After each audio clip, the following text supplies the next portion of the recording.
I got to ask you regarding the Oklahoma defense. How can Ty Simpson pose a threat to the defense or possibly neutralize it? If Ty Simpson is holding on to the ball, which at times when he's unsettled, he tends to do, he wants to extend a play and try to find that home run moment, something that can be to his detriment. But majority of the time, it's out quick. And that's where he kind of takes a huge advantage over a defense like this. But I'll let you talk. Alabama fans need to know, just so we can have some kind of comfort going in. No, but seriously, what kind of a threat do you see Ty Simpson posing to this defense?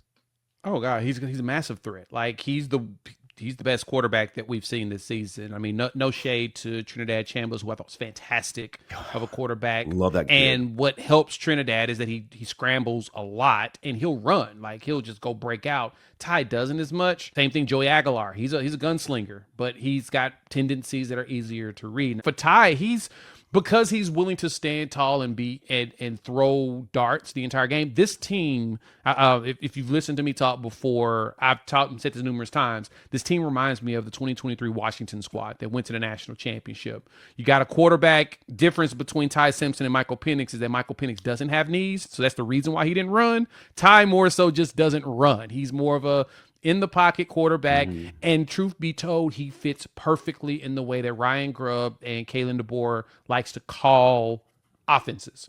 Though not having a run game is going to be a real challenge, because if you get too one-dimensional against Brent Venables, he's prepared for you more. That was where Tennessee became a big challenge in the second half for them, is we force him to be one-dimensional. And Tennessee's never one-dimensional like that. Like, I think that was the first game that they didn't run for 100 yards in like 3 or 4 seasons or something absurd. Right.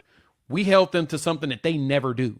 Like, they always have a team run of at least 100 yards. Total 63 is what we held them to.